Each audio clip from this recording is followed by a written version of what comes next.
ఈరోజు తొలి ఏకాదశి పండుగ. పండగలకు మూలమైన తొలి పండుగ శయన ఏకాదశి పరమాత్మ శయనిస్తాడని అంటారు కదా.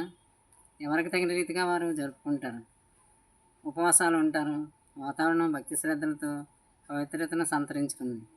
కుడుములు నైవేద్యంగా పెట్టుకుంటారు. కుడుములు తింటే కుబేర్లు అవుతారని చెప్తారు. అంటే దాని అర్థం నూనె లేకుండా ఆవిరి మీద ఉడికించి తింటే ఆరోగ్యాన్ని సూచించడం అనమాట.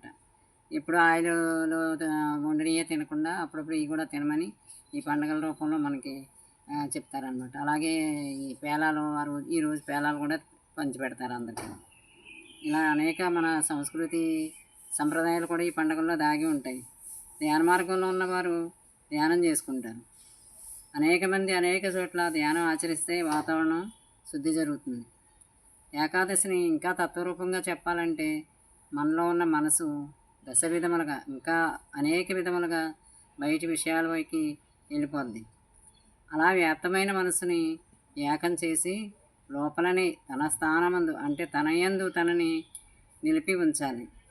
తనయందు తానయ్యున్న మనసు లయమై విశ్రాంతి శాంతి పొందుతుంది. లోపల ఉండు పరమాత్మ యందు స్థితి పొందుతుంది. ఇదే విష్ణుపదం. విష్ణుపదం పొందేరంటారు కదా. విష్ణుపదం పొందాలి, జీవితం అంతా భక్తిలో మునిగి చివరికి మనం విష్ణుపదం ప్రాప్తించాలని అందరూ అనుకుని విష్ణుపదానికి ఇది ఎప్పటికప్పుడే ధ్యానంలో ఉంటే తనలో తాను పరమాత్మ యందు లోపల ఉన్నాడు కదా పరమాత్మ, ఆయన యందు ఈ మనసు లయమైపోద్ది. మన యందు ఉన్నాడు పరమాత్మ, అందుకనే మనం జీవించి తిరుగుతున్నాం అనమాట. ఆ పరమాత్మ యందు లయమవటమే విష్ణుపదం అనమాట.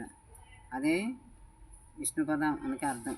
విష్ణుపదం ప్రాప్తించాలని కోరుకోవాలి, ధ్యానం చేయాలి, విష్ణుపదం పొందాలి. ప్రతి ఒక్కరూ హ్యాపీగా ఈ పండగ యొక్క అసలు అర్థాన్ని తత్వాన్ని అర్థం చేసుకుని ఆచరించాలి. మళ్ళా రేపు ఇంకోటి చెప్పు.